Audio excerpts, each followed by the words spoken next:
para penyembah kubur, orang-orang yang minta tolong kepada orang mati, berdoa kepada nabi, berdoa kepada para wali. Ya, mereka memiliki 3 syubhat yang paling besar, sudah kita bahas. Yang kita bahas sekarang adalah syubhat di bawah 3 syubhat tadi. Lebih kecil syubhatnya, tapi perlu kita pelajari. Nah, syubhat selain 3 urutannya kelima. Kalau seluruhannya berarti yang ke-8. Berarti kita sudah bahas 8 syubhat mereka, 3 syubhat. Syubhat yang paling besar, 5 syubhat yang paling bukan paling kecil, lebih kecil ya. Syubhat orang-orang yang melegalkan syirik ya. Terakhir kita sampai syubhat yang ke-8, yakni orang-orang musyrik menyatakan bahwasanya ketika kita jelaskan bahwasanya perbuatan mereka seperti orang-orang musyrik zaman jahiliyah, maka mereka berkata orang-orang jahiliyah dulu, orang-orang musyrikin Quraisy, mereka kafir bukan karena berdoa kepada para malaikat, bukan berdoa kepada para nabi, tapi mereka kafir karena menyatakan bahwa para malaikat adalah anak-anak perempuan Allah. Ini jadi orang musyrik Quraisy, Abu Jahal, Abu Lahab, mereka kafir karena menyatakan Allah punya anak perempuan, yaitu para malaikat. Adapun kami, ini kata orang yang melegalkan syirik, kami tidak menyatakan bahwasanya Abdul Qadir Al-Jailani adalah putra Allah. Kami juga tidak meyakini bahwasanya Syekh Ar-Rifai adalah putra Allah. Kami tidak menyatakan Rabi'ah Al-Adawiyah adalah putri Allah. Kami juga tidak menyatakan bahwasanya Syekh Bahaduddin Naqsyabandi adalah putra Allah. Tidak. Kami meyakini mereka semua hamba Allah, bukan anak Allah. Jadi beda kami dengan orang-orang musyrik zaman jahiliyah. Musyrik zaman jahiliyah kafir karena meyakini Allah punya anak, sedangkan kami tidak meyakini bahwa Allah punya anak. Nah, ini syubhat mereka. Maka jawabannya seperti apa? Bahwasanya kekafiran pernyataan Allah punya anak ini kekafiran yang berbeda dengan kekafiran karena menyebutkan Allah. Artinya menyatakan Allah punya anak ini kafir, beribadah pada selain Allah ini juga kafir. Jadi tidak bisa disamakan gitu loh. Dan kita sudah bahas hadits-haditsnya, ayat-ayatnya, di antara yang paling jelas dalam surat Al-Ikhlas. Qul huwallahu ahad, Allahus samad. Katakanlah dialah Allah yang Maha Esa, satu, dan Allah lah As-Samad, tempat bergantung segala sesuatu, tempat meminta segala sesuatu. Lam yalid wa lam yulad, tidak punya anak dan tidak diperanakan. Kalau ada orang yang menerima 2 ayat tadi, Allah Esa, Allah tempat bergantung segala sesuatu, tapi Allah punya anak, dia mengingkari ayat ketiga, berarti apa? Kafir.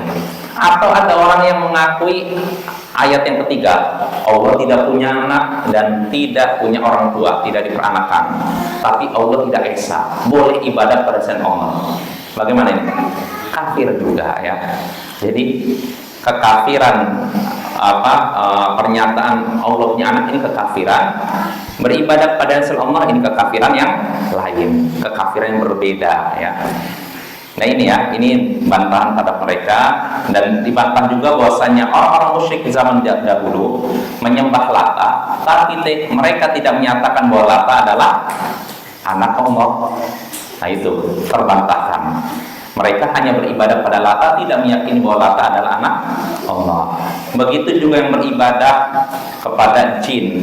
Mereka beribadah pada jin, berikan sesajen, tapi mereka tidak meyakini bahwa jin itu adalah anak Allah. Nah ini ya, jelas insya Allah. Lalu terakhir penulis menyebutkan syubhat mereka. Ini sebenarnya sampingan ya, bukan syubhat utama sebenarnya. Katanya mereka menyebutkan ayat Allah tentang ala inna awliya Allahi la khaufun alaihim wa la hum yahzanun. Ketahuilah bahwasanya wali-wali Allah tidak ada kekhawatiran terhadap mereka dan tidak pula mereka bersedih hati. Artinya mereka ingin menggunakan ayat ini ingin menggunakan ayat ini untuk menyatakan boleh minta tolong kepada wali yang sudah meninggal, wali Allah yang sudah meninggal. Maka kita katakan ya, wali Allah memang punya kedudukan, wali Allah punya kemuliaan, tapi mereka tidak boleh disembah, tidak boleh diibadahi. Itu jawabannya, singkat saja ya. Kita meyakini kemuliaan para wali, kita mengakui kemuliaan para orang-orang soleh, tapi kita tidak menjadikan mereka sebagai sekutu bagi Allah, beribadah pada mereka dan juga beribadah pada Allah. Nah ini. Dan juga kata Syekh, dan kewajiban bagimu dan bagi kita mencintai para wali Allah, mengikuti mereka dan mengakui karomah mereka, dan tidak ada yang menolak karomah mereka para wali kecuali ahli bid'ah dan sesat dari kalangan Mu'tazilah dan semacam mereka. Dan kata Syekh terakhir, di agama Allah itu pertengahan antara dua kelompok, petunjuk di antara dua kesesatan, kebenaran di antara kedua kebatilan. Maksudnya apa?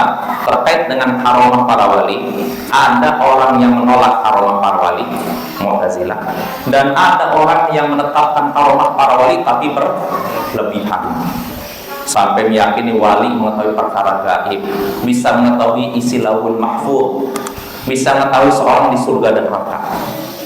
Dan ini dipakai Bapak di buku-buku mereka yang kadang dibaca juga di sebagian oleh kaum muslimin, bahwasanya ada tokoh di antara mereka tahu-tahu bisa menyaksikan surga neraka. Saya menyaksikan surga neraka, pamanmu ada di sana. Maksudnya di neraka, pamanmu ada di sana, di neraka. Jadi walinya bisa melihat orang disiksa di neraka. Dia harusnya dia baca ini begini, akhirnya dipraktekkan oleh orangnya. Nah, seperti ini khurafat yang merusak akal sehat ya. Tidak ada yang mengetahui perkara gaib kecuali Allah. Ya, nggak ada yang tahu isi lauhul mahfuz kecuali Allah. Ya. Jelas Bapak ya. Nah, lalu terakhir Syekh menyatakan, kalau engkau tahu bahwasanya perkara yang dinamakan oleh orang-orang musyrik di zaman sekarang adalah i'tiqad, itu adalah syirik, yang mana Allah telah turunkan keterangan tentang itu, dan karenanya Rasulullah memerangi orang-orang, maka ketahuilah kesyirikan yang dilakukan oleh orang-orang terdahulu lebih ringan daripada syirik yang dilakukan oleh orang-orang zaman sekarang. Sampai sini ya kan? Jadi kata Syekh, kalau engkau mengetahui bahwasanya syirik, perkara yang dinamakan oleh orang-orang musyrik zaman sekarang, yakni i'tiqad adalah syirik. I'tiqad ini saya juga nggak tahu, mungkin istilah tertentu biasanya nih dari kalangan kaum sufi ya. Tapi yang seringnya Bapak tawassul. Nah ini, jadi mereka melakukan syirik dengan nama tawassul. Ini kan tawassul. Kenapa kalian mengingkari tawassul? Berarti kalian sesat, mengingkari Al-Quran, mengingkari. Nah, kita katakan tawassul boleh. Yang tidak boleh itu syirik, tapi dinamakan dengan tawassul. Jadi sebagian orang Bapak istighotsah, minta tolong pada orang mati, tapi dinamai dengan tawassul. Ini kita ingkari. Ini mencampur adukan antara kebenaran dengan kebatilan. Sama seperti orang menamakan khamar misalkan dengan apa? Bir Islami misalkan kalau ada yang kayak gitu. Nah ini juga batil ya, mencampur adukan kebenaran dengan kebatilan. Tidak boleh ya, harus kita ingkari. Maka kalau ada orang melakukan syirik dengan alasan tawassul, ini pernyataan batil, harus dibantah Bapak ya.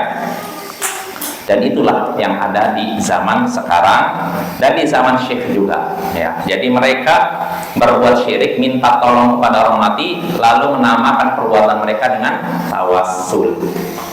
Padahal tawassul yang disyariatkan itu tiga,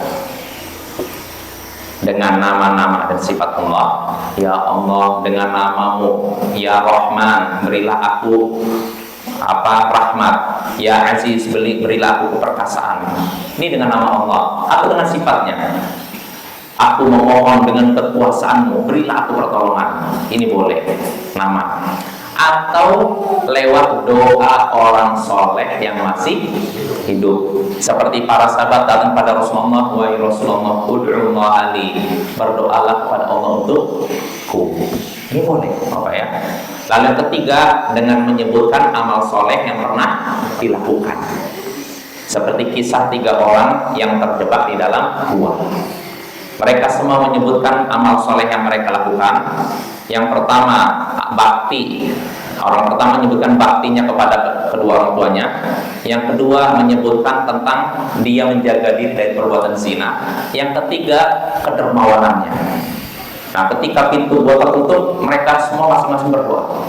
Orang pertama berdoa menyebutkan baktinya kepada orang tua. Ya Allah, kalau memang aku melakukan perbuatan tersebut karena mengharapkan wajah-Mu, selamatkanlah kami dari batu besar yang menutupi pintu gua ini. Nah, setelah dia berdoa, pintu gua bergeser, tapi sedikit, nggak bisa keluar. Lalu yang kedua menyebutkan tentang perbuatan dia menjaga diri dari zina. Setelah dia menyebutkan perbuatannya, ya Allah, kalau memang aku melakukan ini karena mengharapkan wajah-Mu, selamatkanlah kami dari batu yang menutup pintu gua ini. Bergeser lagi pintu gua, tapi belum cukup, mungkin segini nggak bisa keluar. Nah, baru yang ketiga menyebutkan tentang kedermawanan dia.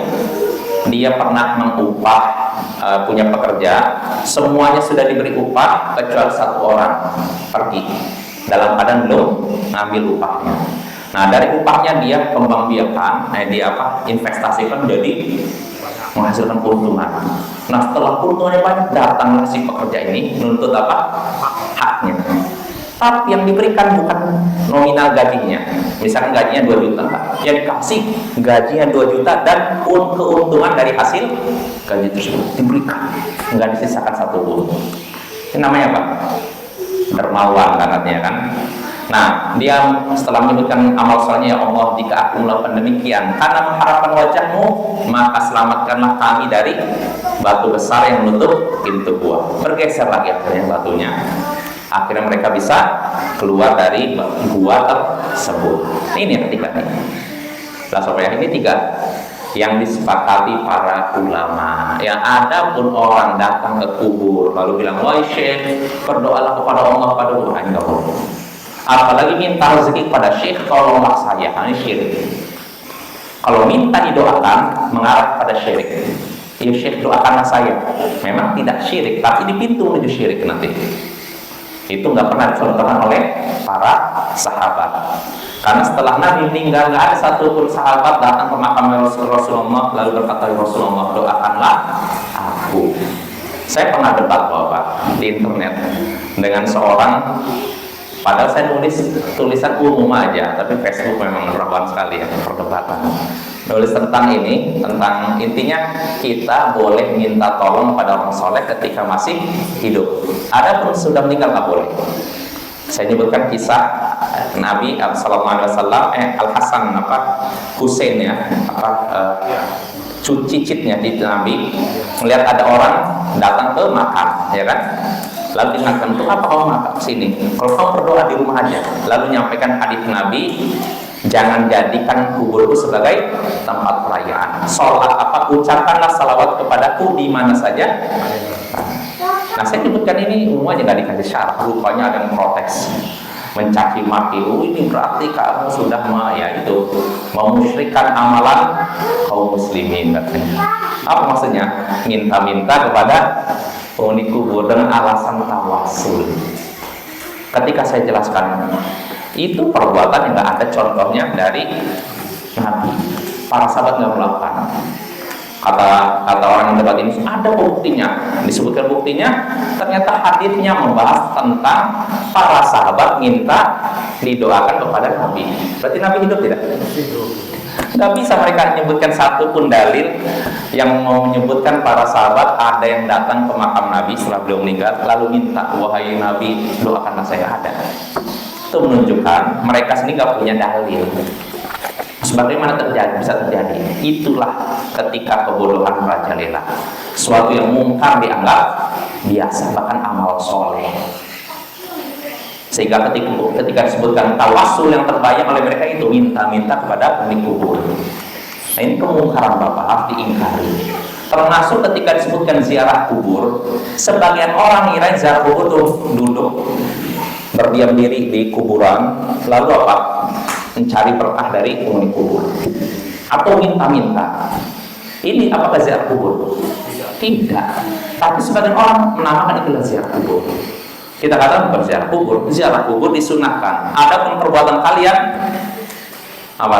Diharamkan, ya, minta-minta pada penghuni kubur, dan itu merupakan syirik, penyekutuan terhadap Allah Subhanahu wa taala. Kalau kita berdoa itu ya mendoakan mayit maksudnya boleh, boleh. Kita salah doakan, nggak masalah. Sambil menghadapnya kiblat. Jadi kalau makamnya sini, kiblatnya sana, berarti di sebelah itu berdiri dengan angkat tangan. Seperti Nabi ketika ke makam Baqi, beliau mendoakan dengan angkat tangan. Itu boleh. Cuma yang jadi masalah bukan gitu. Prakteknya sebagian orang bukan mendoakan mayit, tapi berdoa kepada mayit. Ini yang repotnya. Bukannya ya Allah berilah, lapangkanlah kuburnya. Kalau ini boleh jelas kan? Itu ziarah kubur kan, doakan kan? Tapi yang jadi masalah datang, wahai fulan, Syekh fulan, tolonglah saya. Wahai Syekh fulan, berilah saya keselamatan. Nah, ini jadi masalah. Ini ada zaman sekarang. Iya kayak gitu. Bahkan saya lihat di internet, saya nggak ngajak. Ada seorang apa ya, sufi juga, dalam sufi zaman sekarang ada videonya. Dia minta-minta kepada semua makhluk, tapi tidak sebutkan asma Allah sama sekali. Ya malaika, wahai fulan, fulan, fulan, sebutkan semua. Allahnya nggak sebutkan sama sekali. Na'udzubillah min dzalik. Nggak ada satupun Allah disebutkan. Jadi semua makhluk Allah disebutkan, Nabi disebutkan, malaikat disebutkan, apa wali-wali syekh, Abdul Qadir Jilani disebutkan semuanya, tapi Allah nggak disebutkan. Jelas ya? Jadi dia manggil ya malaikat, setelah itu sambil nyanyi apa gitu. Kaum sufi seperti itu. Makanya kaum sufi zaman sekarang identik dengan syirik. Nggak jauh. Kalau bukan bid'ah, syirik. Pintu menuju kemusyrikan diantaranya lewat ajaran mereka. Saya katakan bukan semuanya, tapi kebanyakannya seperti itu. Jadi ketika kita masuk ke kalangan sufi, otak kita cuci dulu. Kita dibikin seperti maaf seperti ya itulah. Otak kita seakan-akan membebek, harus membebek. Jadi mayit di hadapan orang yang mandikannya. Nggak boleh protes, nggak boleh apa. Nanti ketika guru ngomong apapun terima 100%, nggak boleh ditolak. Nggak boleh bertanya kenapa, apalagi bertanya apa dalilnya. Itu durhaka itu kalau apa dalilnya. Jadi patuh. Nah dari situlah nanti dijerumuskan kita menuju syirik. Ketika ibadah, bayangkan wajah guru. Pernah dengar? Ada yang pernah ikut, saya yakin tahu. Jadi yang dibayangkan wajah guru mereka, bayangkan ketika sholat guru. Nah inilah sarana menuju syirik ini. Artinya kita ingat Allah kan, mengingat akhirat, tapi ini yang dibayangkan wajah guru. Dengan alasan apa? Kita tidak bisa sampai kepada Allah kecuali lewat guru. Lewat apa? Lewat bajunya, lewat sandalnya, lewat apa? Nah, ini mungkar sekali. Ini sama jumlah syirik, Bapak ya. Kalau kita harus menyatakan, iya, kita bisa sampai Allah lewat guru, bukan lewat fisiknya, tapi lewat ilmunya, betul. Tapi kalau lewat pakaiannya, sendalnya, ini kalau sufi kan kayak gitu, sendal guru udah keistimewa, udah karomah berkah. Ini udah bahaya sekali ya. Laris ya. Nah itu Bapak ya, itu kemungkaran yang harus kita ingkari ya. Nah jadi kembali lagi, kalau memang kita sudah tahu kemusyrikan yang sudah disebutkan Syekh tadi, hakikat kemusyrikan yang sudah disebutkan Syekh tadi, maka ketahuilah kemusyrikan orang-orang terdahulu lebih ringan dibandingkan kemusyrikan yang dilakukan orang-orang zaman sekarang. Dari dua sisi, kata Syekh, di amren lewat dua perkara. Apa itu? Kata Syekh sini rahimahullah, ahaduhuma annal awwalin la yusyrikuna wa la yad'una al malaikata wal awliya awthanan ma'allah illa fi raha wa amma fi syiddati fayukhlisuna lillahi din. Yang pertama, kenapa orang kemusyrikan orang terdahulu lebih ringan dibandingkan kemusyrikan orang zaman sekarang? Karena orang-orang terdahulu tidak berbuat syirik dan tidak berdoa kepada para malaikat dan para wali sebagai sembahan selain Allah kecuali dalam keadaan lapang. Jadi mereka menyebutkan Allahnya ketika dalam keadaan lapang, rezekinya lancar, badannya sehat. Nah, ini mereka menyebutkan Allah. Tapi ketika dalam keadaan mendesak, darurat, bencana semacamnya, mereka memurnikan ibadah hanya untuk Allah. Nah, ini kata Syekh, orang-orang zaman dahulu ketika dalam keadaan lapang, tenang, rezeki lancar, mereka menyebutkan Allah, ya. Mereka berdoa kepada para malaikat, berdoa kepada wali. Ini ketika apa? Lapang. Tapi ketika dalam keadaan sempit, dalam keadaan mengalami bencana musibah, mereka memurnikan ibadah hanya untuk Allah. Lupa dengan sembahan-sembahan yang ada. Jelas ya? Ini orang zaman dahulu. Syiriknya ketika dalam keadaan lapang. Adapun dalam keadaan sempit, mengalami musibah bencana, mereka tidak berbuat syirik. Mereka memurnikan ibadah hanya untuk Allah. Apa dalilnya? Syekh menyebutkan dalilnya, kama qala ta'ala, sebagaimana Allah berfirman, wa idza massakumud dhurru fil bahri dhalla man tad'una illa iyyah falamma najjakum ilal barri a'radtum wa kanal insanu kafura. Jika kalian mengalami bencana bahaya di lautan, digoyang ombak badai, jika kalian mengalami bahaya di lautan, hilanglah semua yang kalian seru kecuali Dia. Kecuali siapa? Allah. Jadi kalau orang musyrik ini, Allah berbicara tentang orang musyrik zaman dahulu. Jadi kalau mereka naik kapal, digoyang badai, sehingga hampir apa? Karam, hampir tenggelam, maka kata Allah, lenyaplah semua yang kalian seru kecuali Allah. Artinya mereka langsung ingat Allah saja, lupa dengan sembahan-sembahan selain Allah. Ini ketika di mana? Lautan, ketika digoyang badai. Falamma najjakum minal barri a'radtum. Namun ketika Dia menyelamatkan kalian ke daratan, kalian pun berpaling dari Allah. Artinya apa? Berbuat syirik lagi, kufur nikmat lagi. Makanya Allah katakan wa kanal insanu kafura, dan manusia itu kafur, sangat ingkar, banyak ingkar ya, ingkar akan nikmat Allah. Ini dalil. Jadi orang musyrik zaman dahulu menyebutkannya ketika masa apa? Tenang. Ada masa darurat, bencana, mereka ibadahnya hanya kepada Allah, tidak berbuat syirik. Itu dalil pertama, surat Al-Isra ayat 67. Lalu Syekh menyebutkan dalil kedua, wa qawluhu qul ara'aitakum in atakum adzabullah aw atatkum as-sa'atu aghayrallahi tad'una in kuntum shadiqin bal iyyahu tad'una fayakshifu ma tad'una ilaihi in syaa'a wa tansawna ma tusyrikun. Nah, ini ayat 4 Al-An'am ayat 40 sampai 41. Kata Allah, artinya katakanlah wahai Rasul, kabarkan kepadaku. Ini Rasul disuruh berbicara kepada orang-orang musyrik, ya. Katakanlah kepadaku, jika datang kepada kalian siksa Allah atau datang kepada kalian kiamat, apakah selain Allah yang kalian seru? Kalau memang kalian benar. Jadi di sini Nabi disuruh bertanya kepada siapa? Orang-orang musyrik. Kalau misalkan datang siksa Allah nih, atau datang kiamat kepada mereka, apakah selain Allah yang kalian seru kalau kalian benar? Maka Allah katakan bal iyyahu tad'un, bahkan hanya Dialah yang kalian seru. Artinya orang musyrik ketika dapat bencana, mereka nggak akan manggil selain Allah. Mereka nggak akan memanggil Lata, Uzza, Manat. Yang mereka panggil hanya Allah. Fayakshifu ma tad'una ilaihi, maka Dia pun Allah akan menyingkap apa yang kalian seru tersebut, apa yang kalian minta tersebut. Jadi ketika terkena, contohnya tadi di laut guncang, orang-orang minta apa gitu? Minta apa kira? Keselamatan kan? Maka Allah pun menyingkap apa yang selama ini kalian minta. Artinya selama ini kalian minta supaya dihilangkan badai, Allah pun singkap badai tersebut sehingga kapal jalan dengan normal lagi. Ya, ini ya. Maka Dia pun menyingkap apa yang kalian seru, apa yang kalian minta jika Dia mau, dan watan saunama tusyrikun, dan kalian lupa apa yang selama ini kalian sekutukan. Apa yang selama ini mereka sekutukan? Apa? Sekutu-sekutu. Mereka punya sembahan-sembahan, lupa itu semua. Mereka ingat Allah.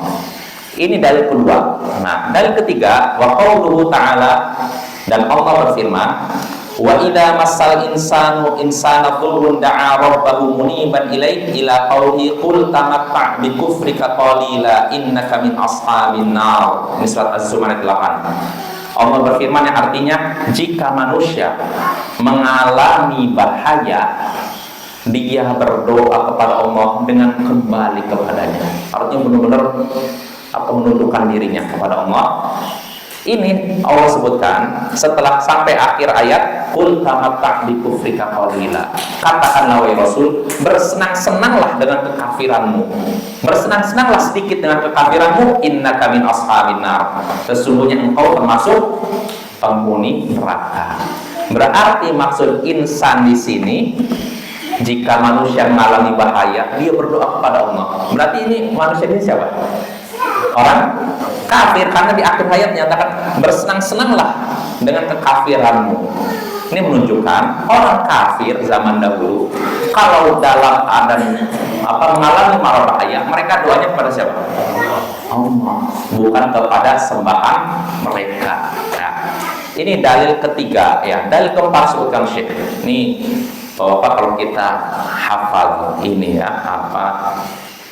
Kasyfus Syubhat sebenarnya kalau hafal kitab tauhid dengan usul tsalatsa, Kasyfus Syubhat dengan al-qaulul arba, ini udah cukup. Itu udah punya pegangan kuat. Makanya pernah ada seorang ustaz dulu ingin mengadakan daurah. Ada seorang ulama namanya Syekh Abdul Aziz Ar-Rayis di Riyadh. Jadi ustaz ini datang ke Riyadh. Syekh Abdul Aziz Ar-Rayis menawarkan daurah di Indonesia. Jadi daurahnya itu dibiayai dari donatur Saudi. Jadi dikumpulkan nanti orang-orang santri atau apapun yang bisa bahasa Arab, nanti langsung diajar daurah kitab tauhid. Itu dulu masih belum ada, sekarang udah ada Zoom meeting ya kan. Dulu masih namanya palpok atau apa itu makanya gitu. Yang jelas ada donatur yang siap membiayai. Nah, Ustadz ini mengusulkan, kan usulan Syekh Abdul Aziz Ar-Rayis, kitab tauhid. Kata Ustadz, kitab tauhid kan lumayan ya. Banyak ini agak tebal lah. Akhirnya Ustadz ini mengusulkan, ya Syekh, gimana kalau hafalnya ini aja yang kitab tauhid lah. Tapi usul tsalatsa. Usul tsalatsa kan lebih tipis gitu. Maka apa kata Syekhnya? Seorang salafi yang tidak hafal kitab tauhid, kesalafihannya gini kan. Goncang. Artinya apa? Mudah digoyang oleh orang-orang yang melegalkan syirik. Jadi gampang digoyang, tapi kalau ketika hafal kitab tauhid ini udah bekalnya udah cukup. Apalagi kalau udah paham Kasyfus Syubhat, wah lebih kuat lagi Bapak ya. Kasyfus Syubhat ini sebenarnya cukup dipahami aja, nggak perlu dihafalkan. Iya, itu dalil yang ada di sini terwakili dalam kitab tauhid sama Qawaidul Arba'. Sama usul tsalatsa. Saya perhatikan dalil di sini mengulang. Ya, cuma ini disusun dengan gaya kayak perdebatan itu aja. Jadi intinya kalau seorang Ahlus Sunnah Salafiyin menghafal kitab tauhid, usul tsalatsa, Qawaidul Arba' ini sudah cukup nih untuk membantah syirik yang beredar di tengah masyarakat. Penting ini makanya kita belajar tauhid. Nah, jadi kita kembali lagi.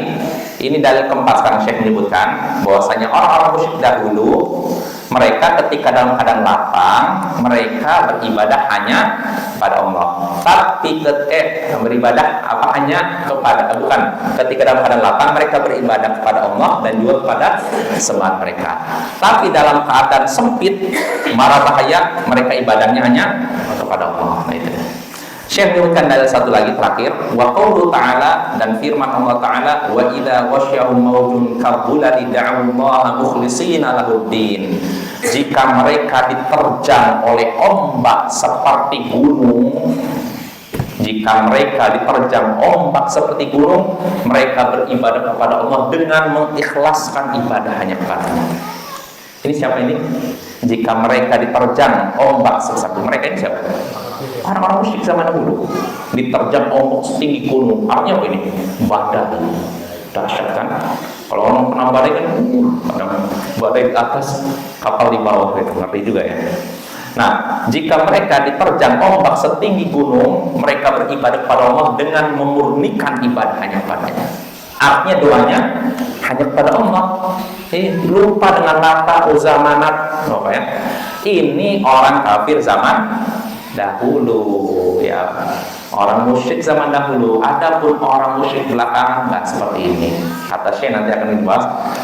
Ketika lapang menyebutkan Allah, ketika sempit juga menyebutkan Allah. Ya, ketika dalam keadaan lapang manggil ya Husain, ketika dalam keadaan sempit juga manggil ya Husain. Nah ini berarti lebih parah mana? Orang belakangan, ya, dibandingkan orang-orang zaman dahulu. Dan ini nyata ada zaman sekarang, ya. Kita lanjut sedikit lagi. Kata Syekh, "Faman fahima hadhihi mas'alah allati waddahaha Allah fi kitabi wa hiya anna al-musyrikeen alladziina qatalahum Rasulullah yad'uuna Allah ta'ala wa yad'uuna ghayra fi ar-raha wa amma fi ad-durri wasyiddah fala yad'uuna illa Allah wahdahu la syarika lah wa yansawna sadatihim tabayyana al-farqu baina syirki ahli zamanina wa syirkil awwalin walakin aina man yafhamu qalbu hadhihi al-mas'alah fahman rasikhan wallahu musta'an." Siapa yang memahami masalah yang sudah Allah jelaskan ini dalam kitabnya, masalah tadi orang musyrik zaman dahulu kalau dalam keadaan sempit berdoanya hanya kepada Allah, tapi kalau dalam keadaan lapang kadang kepada Allah dan kadang kepada sembahan mereka.